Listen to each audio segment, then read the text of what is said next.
Quelle comédie. Quelle comédie. Quelle comédie. Quelle comédie. Quelle comédie.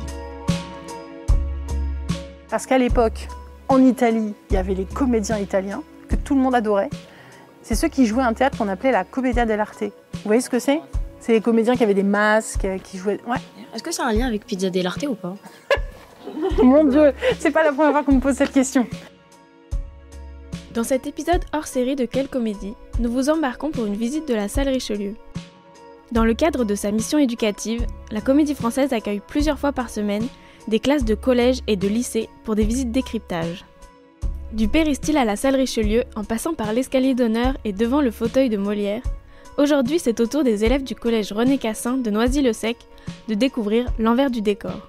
Bonne visite! Vous avez le droit de vous rapprocher un peu parce que comme il y a du bruit, ça me permettra d'éviter de crier. Donc bonjour, moi je m'appelle Anaïs et c'est moi qui vais vous faire la visite aujourd'hui. On va se rapprocher de la porte, on va rentrer, on va aller déposer les sacs et les manteaux à un endroit pour se libérer un peu parce qu'il fait très chaud dans le théâtre. On y va? Hop, allez-y. On va faire un bel arc de cercle devant ce magnifique fauteuil. Alors, on est où ici? On est à la Comédie Française. Et c'est quoi la Comédie Française? Attention, il y a un piège, sinon je ne poserai pas la question. Vas-y. C'est un théâtre? Non. Ah. C'est un musée? Ah, c'est une super idée. Pourquoi tu dis ça? Il y a des statues et tout? Ouais. Alors, officiellement, non, mais tu as en partie raison. Comme tu as en partie raison, c'est en partie un théâtre. Alors, c'est ni un théâtre, ni un musée. Vous avez été, il me semble, la semaine dernière dans un autre endroit. Ça s'appelait comment? Le Vieux Colombier. Ouais. Et alors, le Vieux Colombier, est-ce que c'est la Comédie Française ou c'est pas la Comédie Française? Ça fait partie de la Comédie Française. Ouais. Alors, c'est quoi la Comédie Française? La Comédie Française, en fait, c'est pas un théâtre. Ici, tu l'as très bien dit, c'est la salle Richelieu. Ce que vous avez visité la semaine dernière, c'est le théâtre du Vieux Colombier. On a un troisième théâtre qui s'appelle le Studio Théâtre, qui est tout petit, qui est à côté du Louvre. Et tout ça, ce qui nous lie, c'est une troupe, c'est des gens, c'est de l'humain. D'accord? Donc c'est comme votre classe, c'est le même principe. Donc si demain, on ferme cette salle et qu'on va jouer ailleurs, on est toujours la Comédie Française. OK? Alors maintenant qu'on a commencé avec ça, vous allez regarder ce qu'il y a derrière moi et ça va nous permettre de faire le lien avec ce que le jeune homme a dit. Qu'est-ce que vous voyez? Ah mais tu sais tout, c'est pas drôle. Alors c'est la chaise de Molière. Alors, est-ce que vous pouvez me donner des adjectifs pour qualifier? Alors on va parler plutôt de fauteuil que de chaise, mais c'est à peu près la même chose. Qu'est-ce qui vous vient à l'esprit quand vous voyez ce fauteuil? Usé. Il est usé. Vieux. Il est vieux. Il est vieux. Il est un peu grand. Il est grand. Ouais, absolument. Il a des roulettes. Ouais, il a des roulettes. Très bien. Qu'est-ce qu'il a d'autre qui est un peu bizarre? Alors, c'est peut-être les gens... Ouais, toi. Il y a des espèces de pics derrière. Alors, il a des trucs là derrière. Je ne sais pas si ceux qui sont devant, ils voient bien. Je vous dirai le nom après, mais le nom, c'est pas très important. C'est surtout, à votre avis, à quoi ça sert cette chose-là? À baisser peut-être le siège. À baisser le siège. Et pourquoi on baisserait le siège? Pour s'allonger, pour être confortable. Ok. Alors, du coup, il a des roulettes. Il a un système pour s'abaisser. On appelle ça des crémaillères. Ah, pourquoi il est comme ça? Vous avez dit c'est le fauteuil de Molière, mais ça veut dire que Molière, il avait ça chez lui, c'est son petit fauteuil où il s'assoit pour lire le soir auprès du feu? C'est son fauteuil où il joue? C'est son fauteuil où il joue. Et il va jouer un certain type de rôle, parce que c'est un fauteuil avec des roulettes et avec des crémaillères. Un rescapé? Une personne qui a des moyens à besoin d'un fauteuil roulant? Absolument. Et donc, aujourd'hui, on appellerait ça comment? La version moderne de ça, ce serait quoi? Un fauteuil roulant. Un fauteuil roulant. Donc ça, c'est un vieux fauteuil roulant qui date de l'époque de Molière.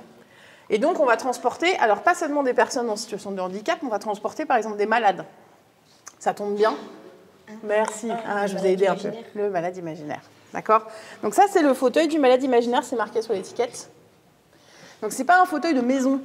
D'accord? C'est pas un fauteuil où on est posé chez soi. C'est un fauteuil pour jouer au théâtre, donc on va dire qu'un fauteuil, il joue comme une personne. D'accord? Et donc, c'est le fauteuil du malade imaginaire. Il est mort sur scène? Molière est mort sur scène. Alors, vrai ou faux? Faux. Faux. Bien. Vas-y. Parce que en fait, c'est à cause de son costume. Parce que la couleur dont le costume a été fait, bah, ça a usé la peau. Alors là, tu mélanges deux choses qui sont très intéressantes.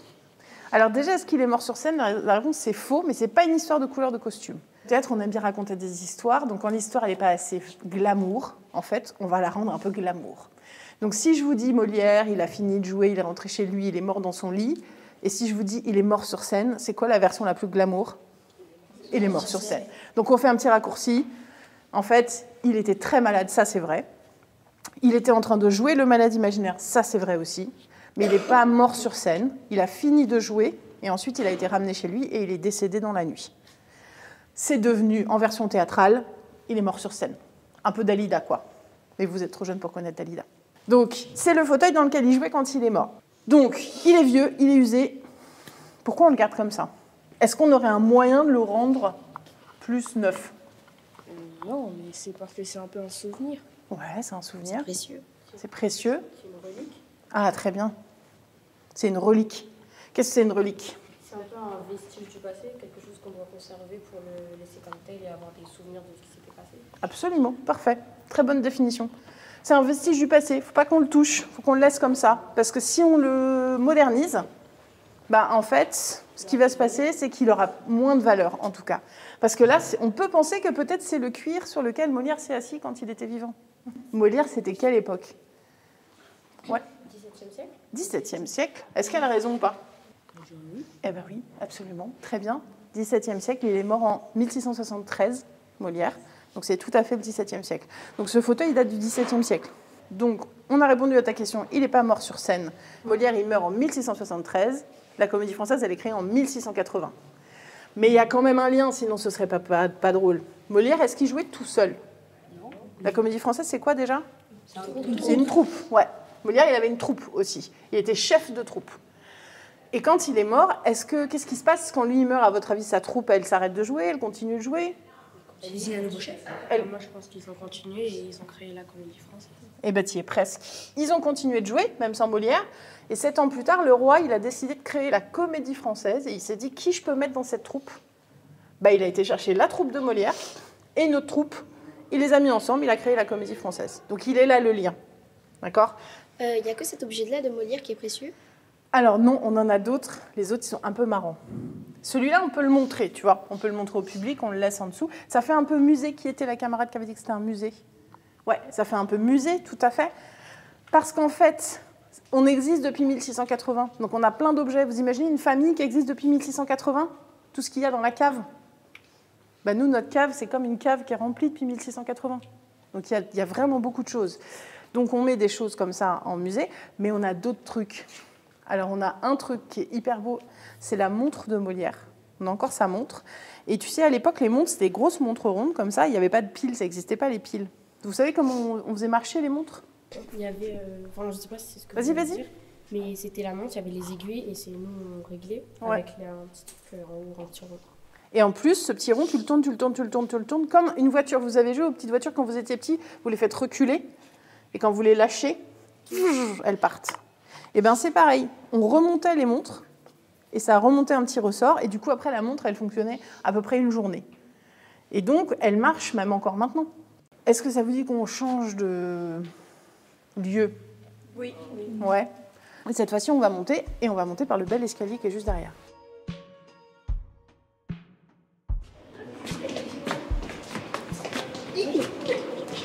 Asseyez-vous sur cet escalier.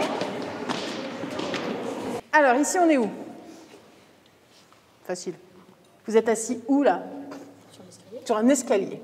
Et alors, qu'est-ce qu'il y a de particulier, cet escalier? Déjà, vous entendez le son, ce que ça fait? Ça résonne. Ouais, ça résonne, là. Hein. Quand je parle, ça résonne. Il est vieux, l'escalier. Il est vieux, comme le fauteuil. Tout est un peu vieux, ici. Il y a des lustres. Il y a des lustres. Alors, on va regarder, du coup, toute la pièce. D'accord, on va regarder toute la pièce. Il y a des lustres. Il y a quoi d'autre? Des noms de dramaturges. Des dons de dramaturges. Tu vois qui? Racine, Molière, Corneille et Voltaire, il était dramaturge. Ah, ça, c'est une bonne question. Voltaire.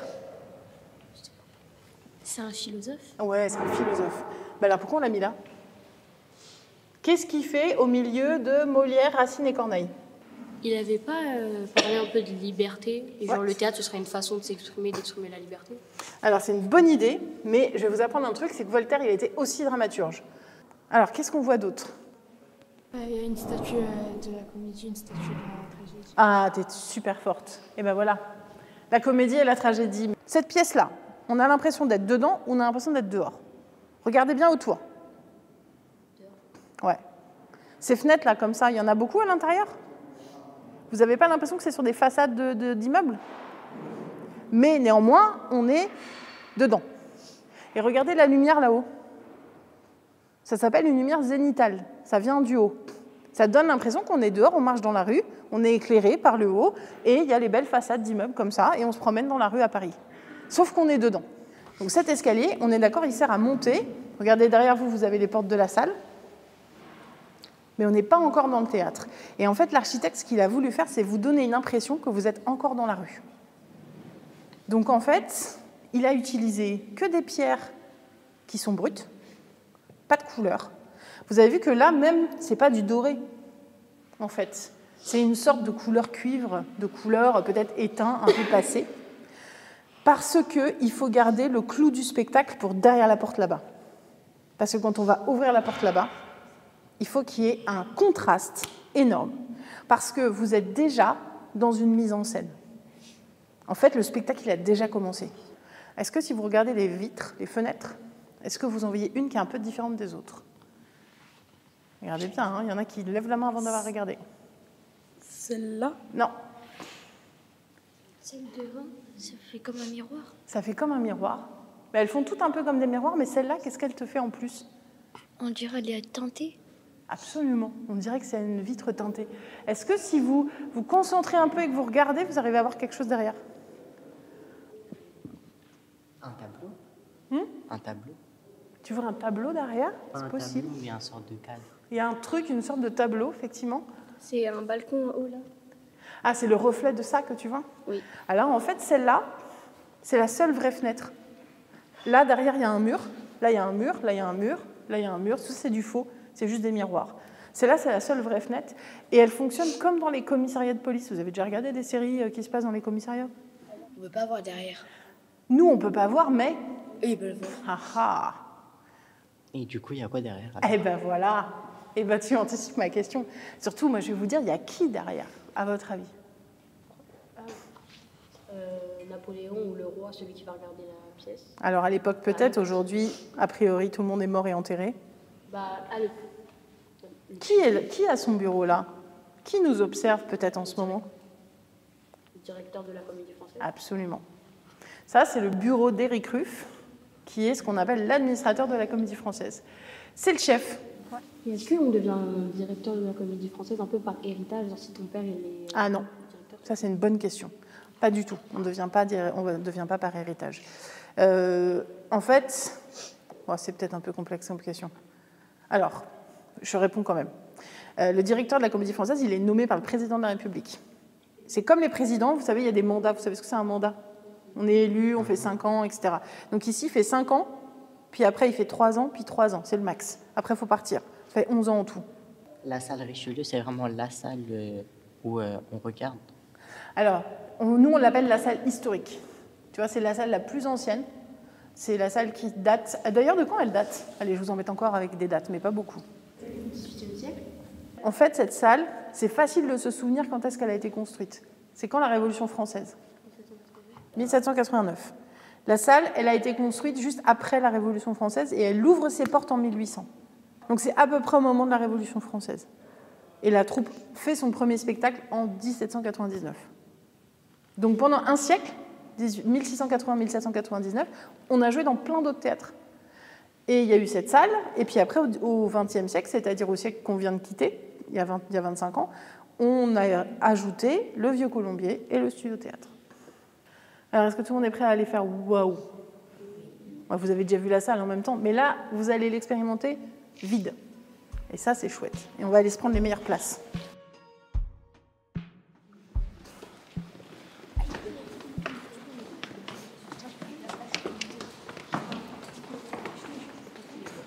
Est-ce qu'il y en a deux qui veulent se faire le plaisir d'ouvrir les portes? Moi. Allez, un de chaque côté. On pousse, on tire. Tirez. Alors, ils sont en train d'installer la répétition. On va s'installer quand même.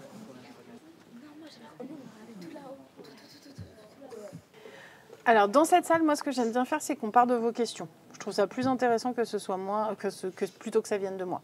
Donc, regardez, levez la tête. On va espérer qu'à un moment, ils vont nous mettre plus de lumière. Comme ça, vous verrez bien. Et demandez-vous s'il y a des choses qui vous interrogent. Est-ce que vous vous dites, bah, tiens, ça, je ne comprends pas. Ça, je voudrais savoir ce que c'est. Ça, j'aimerais bien savoir. Voilà. Est-ce que généralement les rois, les reines, les duchesses, tout ça, ils allaient plus dans les gradins, entre guillemets, ou dans les balcons? Alors, est-ce que tu peux essayer de répondre à ta propre question?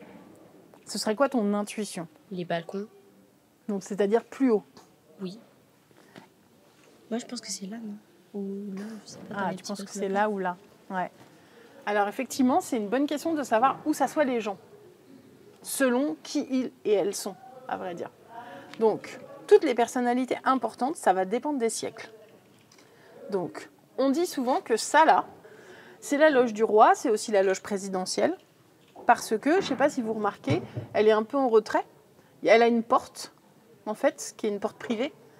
Donc, ça veut dire que si le président est là, on peut s'éclipser discrètement s'il y a besoin. Et là, par contre, ce que vous montriez sur ces espèces de petites loges qui sont près de l'avant-scène, c'était tout ce qui était réservé à l'empereur et à l'impératrice. Alors à chaque fois, il y a des questions de qui voit qui et qui est regardé, etc. Et c'est ça qui explique les places. Donc le président, au début, on le mettait là parce qu'en fait, il était un peu en retrait, un peu caché. Il peut s'en aller si jamais il y a besoin, s'il y a une urgence, etc. Au jour d'aujourd'hui, quand des personnalités elles viennent, elles vont plus du tout s'asseoir là. Elles vont s'asseoir où? Elles vont choisir les meilleures places du spectacle, du théâtre. Ouais. Je dirais là. Non. Pourquoi c'est pas les meilleures places là? Parce qu'ils sont sur le côté de la scène. Et donc? Bah, ils voient moins les personnages, etc. Ici? Ça soit ici? Presque. Vas-y. Moi Oui. Je suppose qu'ils s'assoivent ici en face de la scène. Absolument. Ils s'assoient là au premier rang de corbeille. Parce que on est à peu près, vous remarquez au niveau de la scène, on est un tout petit peu plus haut. Mais surtout, est-ce qu'on a des gens qui nous gênent devant? Non. Eh ben non. On est au premier rang, de face. Donc on n'a pas le problème d'être sur le côté et d'avoir un bout de visibilité qui manque. Donc ça, c'est plutôt chouette. C'est les meilleures places. Pourquoi l'empereur, il décidait de s'asseoir là? Pour avoir un œil sur ce qui se passe dans la salle. Alors, est-ce que tu crois qu'il voit tout? Est-ce qu'il voit les gens qui sont là? Non. Tu as bien plus un œil sur ce qui se passe dans la salle quand tu te mets là ou quand tu te mets là. Qu'est-ce qui fichait à aller s'asseoir là? Peut-être pour que les gens ils voient qu'il est là. Pour montrer qu'il a du pouvoir. Ah, mais t'es parfaite. Ça, c'est les places où, si vous êtes tous en train de regarder un spectacle, du coup, vous regardez où?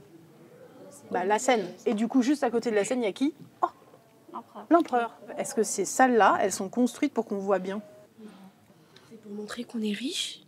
Alors ouais, selon là où on va s'asseoir, on va montrer qu'on est riche. Et ces salles, vous voyez cette construction là comme ça?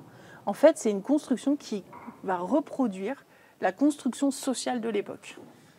En fait, selon votre richesse, votre importance, on va vous placer dans la salle à différents endroits. Plus t'es haut, plus t'es moins important, plus t'es bas, plus t'es important. Ouais. Et alors avec une spécificité pour cet étage-là, la corbeille. Parce que là, regardez, au-dessus de vous, vous avez... Donc ça s'appelle la corbeille. Ensuite, vous avez premier balcon, deuxième balcon et galerie. Et la corbeille, vous avez vu qu'elle est avancée. Comme une corbeille de fruits. Chez vous, vous mettez des fruits dans une corbeille sur la table pour que tout le monde les voit et puisse se servir. Bah ici, c'est pareil. Vous êtes des jolis fruits dans une corbeille. Les personnes qui sont tout en bas, du coup, est-ce qu'elles ont plus de pouvoir ou Alors, c'est une bonne question. Ça va dépendre des époques. Et ça va dépendre d'un truc très pratique. Le théâtre, c'est souvent une histoire très pratique. Qu'est-ce qu'il y a juste au-dessus? Le gros truc là au-dessus.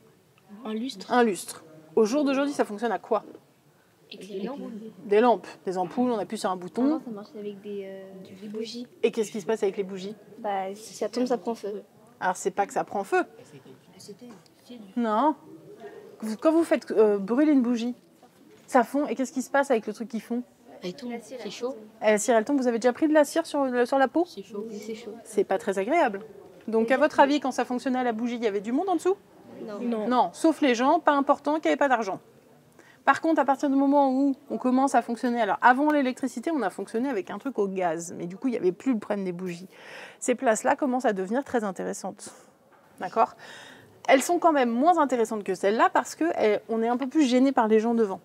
Mais ça reste des très bonnes places. Donc effectivement, ça, c'est des très bonnes places. Pourquoi l'architecture, elle ressemble à celle de... À celle de... C'est une époque où on construit... D'ailleurs, je ne vous ai même pas dit comment ça s'appelle, ce type de théâtre. C'est une bonne question. C'est un théâtre en fer à cheval, non? Alors, ça, c'est la forme, mais ça a un nom. Le théâtre à l'italienne. Très bien, super. Un théâtre à l'italienne. Ça s'appelle un théâtre à l'italienne. Parce que ça a été inventé par les Italiens. Alors, maintenant qu'on a bien parlé de théâtre comme lieu social, comme lieu où on se regarde, etc. Et d'ailleurs, quand les gens y viennent aujourd'hui, ils regardent encore un peu partout, hein. On va parler maintenant du théâtre comme un lieu de métier. Parce qu'il y en a qui sont... Vous êtes quand même en 5e, 4e, 3e, vous posez peut-être des questions d'orientation. Et ça tombe bien parce que dans un théâtre, il y a de la place pour beaucoup de gens. Est-ce que vous pouvez vous imaginer un peu quel type de métier? Déjà, regardez. Pardon, je les pointe du doigt, c'est pas poli. Elles font quoi comme métier? Ingénieur son. Alors oui, Zélie aujourd'hui est ingénieur son. Mais leur métier, c'est quoi? Elles vous l'ont dit au début. Elle nous interviewe. Elles vous interviewent, mais ça, c'est pas un métier permanent. Journaliste? Elles sont pas journalistes. Elles s'occupent de quoi? Elles sont régisseuses. Alors, elles sont pas régisseuses. Elle nous publie entre guillemets, elle travaille pour les réseaux de la Comédie Française. Ouais, donc les réseaux sociaux, c'est quoi? Citez-moi les réseaux sociaux. TikTok, Instagram, Facebook. Oui, Facebook existe encore pour les vieux comme nous. Donc, leur travail, c'est de gérer ces réseaux sociaux. Parce que vous, en fait, avec vos téléphones, là, toute la journée, comme ça, à vous ingurgiter des centaines de vidéos que vous vous dites « Oh, c'est magique, il y en a plein, il y en a plein, il y en a plein ». Demandez-leur combien de temps ça prend pour filmer une vidéo de 3 minutes. Entre le temps de tournage, le temps de montage, le fait d'ajouter les sous-titres pour que vous puissiez regarder discrètement sans le son pendant que vous êtes en cours et que vos profs croient que vous êtes très attentif et attentive à ce qu'ils sont en train de raconter. Combien d'heures de tournage pour une vidéo de 3 minutes? Combien de temps de tournage plus montage? Une demi-heure, une heure de tournage et une demi-journée de montage. D'accord? Une demi-journée de montage. Pour que vous regardiez la vidéo en 3 minutes. D'accord? Mais sans elles, on n'a pas de réseaux sociaux. Elles sont 3. Donc ça, c'est un métier. Il y en a quand même d'autres dans la salle. Technicien. Alors, technicien, ouais. Est-ce que vous voyez ce qu'il y a derrière moi, là? En bas, posé sur les sièges. C'est ceux qui s'occupent de tout ce qui est son, lumière. Absolument. Ça, ce sont des régies. D'accord? Vous avez vu qu'il y en a 2. Donc, il y en a une pour le son, une pour la lumière. Est-ce que ces régies, elles sont toujours là? Quand vous êtes venu voir le Malade Imaginaire, il y avait ça, là? Non. C'est juste pour le temps de préparer la pièce. Ouais. Ça s'appelle comment? Ce qui va commencer dans à peu près 2 heures. Avant de faire une pièce devant un public, Une répétition. on fait des répétitions. Donc là, en fait, on a descendu les régies. Les régies, elles sont d'habitude cachées là-bas derrière. On a des régies portatives, on les pose là, comme ça. Et on va commencer le travail de répétition. Ils sont en train de préparer quel spectacle? Alors, ils sont en train de préparer un spectacle qui s'appelle Une mouette. C'est une adaptation d'une pièce de Tchekhov, qui était un écrivain russe, qui s'appelle La Mouette. Donc, c'est une metteuse en scène qui adapte un peu la pièce. Alors, sur les métiers, vous avez ingénieur son, ingénieur lumière. Ouais. C'est quoi votre métier à vous? Ah, c'est une bonne question. À ton avis, c'est quoi mon métier? Vous présentez aux gens le théâtre. Alors ça, c'est mon métier juste du mardi. Mais le reste du temps, en fait, je suis juste prof d'anglais. Ah. Ça vous embouche un coin. Je suis prof d'anglais et prof d'histoire des arts. C'est ça mon métier. Je suis dans un lycée à Créteil. Voilà. Et je suis ici que le mardi. Et le mardi, je suis effectivement guide. Et je travaille aussi au service éducatif pour faire des programmes pour le jeune public. Peut-être le Malade Imaginaire, vous avez eu un programme pour les jeunes? Oui. Ouais. Voilà. Donc, dans mon service, on fait ça. Alors, on continue sur les métiers. Parce que moi, ce que je veux vous prouver, c'est que finalement, peut-être, quelles que soient les études que vous voulez faire, il y a une place pour vous dans ce théâtre. Donc, ouais. Du coup, je vais vous aider un peu. Vous avez dit régisseur, régisseuse. C'est vrai. Donc, ça, c'est la scène. Sur le côté, là, d'ailleurs, on va nommer, tiens, on aime bien les noms bizarres. Comment ça s'appelle ce côté-là d'une scène? Côté court. Ça, c'est court. Et ça, c'est Jardin. Tout le monde est d'accord? C'est l'inverse. Alors, où est jardin, où est court? Comment on fait pour s'en souvenir? Bah là, c'est jardin et là, c'est cours. Comment tu fais pour t'en souvenir? Cours, c'est à droite et jardin, c'est à gauche. Cours, c'est à droite et jardin, c'est à gauche. Mais si je me tiens comme ça, je fais comment? Parce que là, c'est la droite. Se mettre sur la scène. Ha, ha, ha. Est-ce qu'on pourrait dire que jardin, c'est vers là? Ouais. Jardin, c'est côté impératif. Et Oh, cours, mais ça, c'est trop côté- compliqué. Un truc beaucoup plus simple.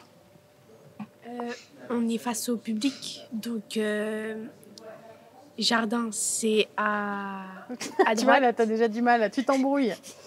Un truc très simple. Jardin, ça commence par quoi? J. Cours, ça commence par quoi? C. JC. Jésus-Christ. Ou alors Jules César. Ou n'importe quoi qui commence par JC, comme Jean-Claude Van Damme, par exemple. D'accord? Jean-Claude, ça marche aussi. Donc, Jean-Claude, Jésus-Christ, Jules César, Jean Castex, si vous voulez. Ça, c'était à l'époque du confinement, il y a des gamins qui m'avaient sorti ça. J par un C. Voilà, tout ce qui commence par JC. D'accord? Par contre, quand vous êtes comédien et que vous êtes sur la scène, ça marche pas. Pourquoi? Bah parce que c'est dans l'autre sens. Donc il y a un autre moyen mémotechnique qui est la cour, c'est du côté du cœur. Encore faut-il savoir de quel côté est votre cœur dans votre poitrine. C'est un autre problème. Toi, il est au milieu. Bah, on est mal. Voilà, qu'est-ce que tu veux que je te dise? Donc, jardin, cour. Comment ça s'appelle le devant? Non, la scène, c'est le plateau, là. C'est sur... Le devant, ça s'appelle la face. Et le lointain. Et le milieu. Ça s'appelle le théâtre. Donc, si vous êtes en train de jouer sur la scène de la Comédie Française et qu'il y a un metteur en scène qui vous dit « Va au théâtre !» ça ne veut pas dire qu'il faut que vous alliez voir des pièces de théâtre. Ça veut dire qu'il faut que vous alliez au milieu, en plein milieu. Donc du côté court, il y a un petit bureau. Ce bureau, c'est le bureau du régisseur. Le régisseur ou la régisseuse, c'est comme un ou une chef d'orchestre. D'accord? Ça veut dire que il ou elle a un gros casque avec un micro et il ou elle va donner des instructions à tous les autres personnels qui sont en train de travailler sur le spectacle. Vous êtes monté sur la scène avec Morgane ou pas? Oui. Au Vieux Colombier. Quand vous avez levé la tête, qu'est-ce qu'il y avait tout en haut, en haut, en haut? Des grilles. Ouais, il y avait des grilles. Alors ici, il faut vous imaginer que c'est pareil, mais les hauteurs, c'est hallucinant. C'est-à-dire que là, vous voyez la distance entre la scène et l'Arche Dorée? D'accord? Il faut vous imaginer qu'il y a encore cette distance plus haut. Donc en fait, si vous êtes sur la scène, quand vous levez la tête, il y a 22 mètres de hauteur. Là-bas, il y avait 14 mètres. Ouais, là-bas, il y avait 14. Là, il y a 22. Et à 22 mètres, vous avez la grille sur laquelle sont accrochés les Lumière. Les rideaux. Des micros. cintres. Les cintres, c'est comme des grandes perches sur lesquelles on va accrocher les décors. Ou les herse-lumière aussi, la lumière s'il y a besoin. Donc, tous les gens qui travaillent là-haut, ça s'appelle des cintriers. Les gens qui travaillent au plateau, sur la scène, ça s'appelle des plateautiers. Et vous allez avoir les jardiniers et les courriers. C'est pas les courtiers? Non, parce que c'est court. Ah, Jardinier et courrier. Donc tous ces gens-là, ils vont recevoir des instructions du régisseur ou de la régisseuse. Ouais, alors il y a 3 questions. Tac, tac, tac, vas-y. mais il y avait aussi un autre métier, c'est celui que quand le comédien il a un trou, après il lui souffle. Ça s'appelle le Ouais, souffleur. alors nous, on n'a plus de souffleur et de souffleuse. Par contre, on a une personne qui peut faire souffleur-souffleuse. Mais c'est un peu complexe. C'est les assistants ou assistantes à la mise en scène, qui sont là tous les soirs où la pièce joue, qui suivent le texte, et qui, du coup, mais ils sont un peu sur le côté, donc tu vois, ils peuvent pas souffler, on les entendrait. Donc éventuellement, si tu peux t'approcher du côté, et tu peux faire signe que tu as un problème, mais on n'a plus le souffleur ou la souffleuse, nous. Je sais pas si j'ai bien compris, mais du coup, quand on dit courrier plateautier, c'est les métiers qui sont à cet endroit-là. Ouais. Donc le régisseur, il est courrier. Alors le régisseur, il est carrément en dehors du plateau. Tu vois, les courriers et les plateautiers, c'est sur le plateau. Donc on les voit. Bah, s'il y a des changements à vue, oui, sinon on baisse le rideau et ils font les changements derrière. Moi, du coup, ça n'a plus trop de rapport avec ça, mais c'est plus dans une troupe. Dans une troupe, est-ce qu'il y a plusieurs groupes et par exemple, il y a un soir où on va dire, entre guillemets, le groupe A joue et le groupe B, ou c'est tout le monde qui joue à toutes les représentations? Alors normalement, c'est quand même un peu tout le jour les mêmes personnes qui jouent dans une même pièce. Mais s'il y a quelqu'un qui peut avoir un problème parce qu'il joue ou elle joue dans une autre pièce, on va pouvoir avoir une personne de la troupe qui va être en alternance. Donc, qui va remplacer la personne les soirs où elle ne peut pas. Mais ça ne peut pas être toute la distribution, sinon c'est trop compliqué.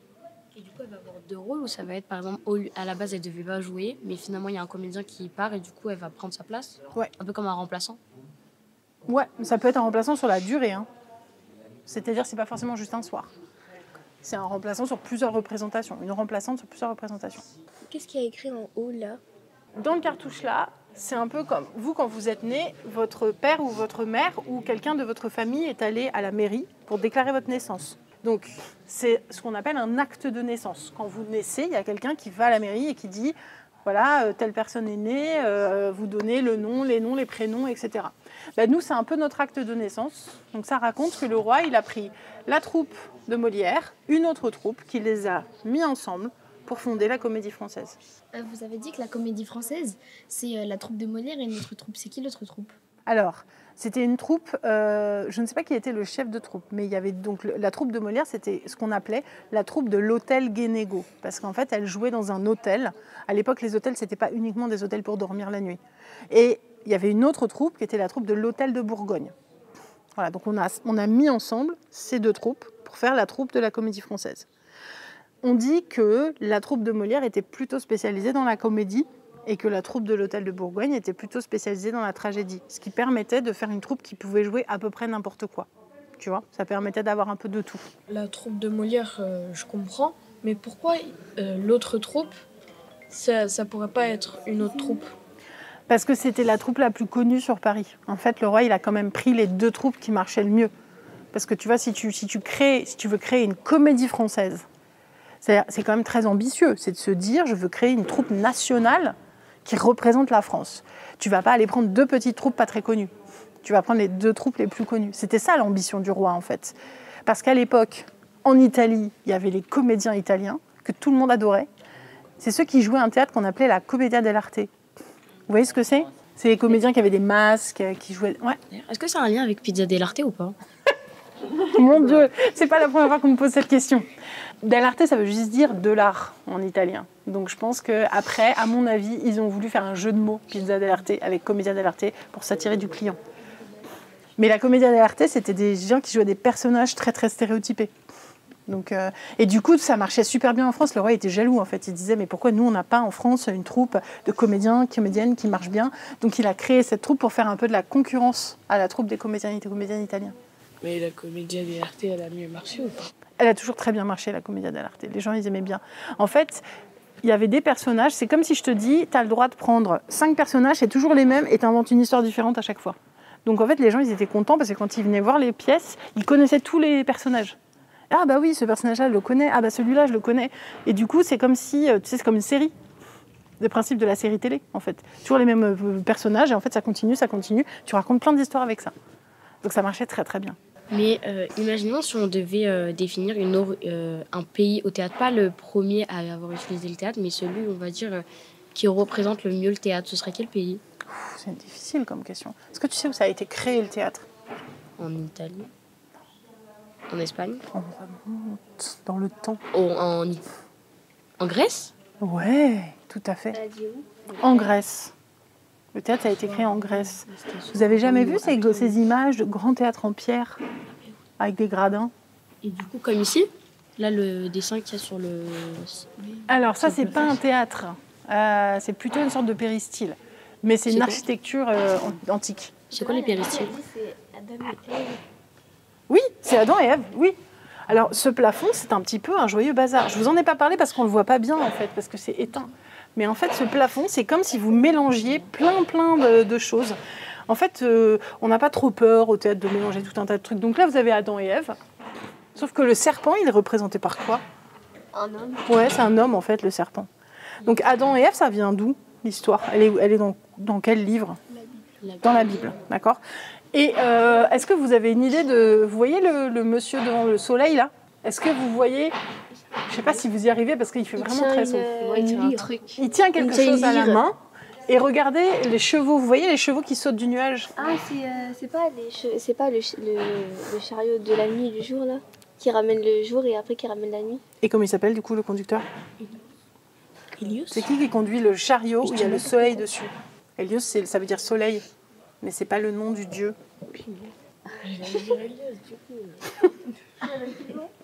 Madame Pison, on aide? Apollon. Voilà. Apollon. Donc, Apollon, est-ce que c'est dans la Bible? Non. D'accord. Donc là, on a la Bible. Là, on a la mythologie grecque. avec Apollon, enfin gréco-romaine en fait, avec Apollon. Et là, les jeunes femmes qui sont très légèrement vêtues sur les nuages, avec leurs petites couronnes, ce sont les muses les muses de la création. Donc elles ont plusieurs noms et elles sont aussi dans la mythologie. Mais c'est pas fini, parce que sinon on ne serait pas à la Comédie Française, on aime bien mélanger. Les messieurs qui sont assis là-bas, vous les voyez pas, parce qu'il fait sombre. Mais il y en a un, c'est un écrivain français avec une grosse barbe, comme ça. Ouais, Victor Hugo. Donc on met la Bible, la mythologie grecque, et l'histoire littéraire française, tout sur le même plafond. Pourquoi est-ce qu'on fait un bazar comme ça? Pour montrer que c'est un peu un mélange de tout. Eh ouais, le théâtre, c'est un mélange de tout. On raconte des histoires, que ce soit des histoires bibliques, des histoires qui sont des histoires de la mythologie, et on a les écrivains de théâtre. Donc en fait, ce plafond, même s'il peut paraître un peu confus, en fait, il raconte un peu une histoire du théâtre. C'est un peintre connu qui a fait... Alors c'est un peintre qui a signé là dans le coin, qui s'appelle Bénard. À son époque, il était plutôt connu. Est-ce qu'il est mort juste après avoir fait cette peinture ou... Mais pourquoi? C'est pas comme Molière, c'est pas parce qu'on finit un truc qu'on meurt. On n'est pas obligé de mourir juste après avoir terminé une œuvre. Juste, vous avez parlé des muses. Est-ce que c'est pas les muses avec Calliope et tout ça? Si, tout à fait. Thalie, toutes les muses de la création.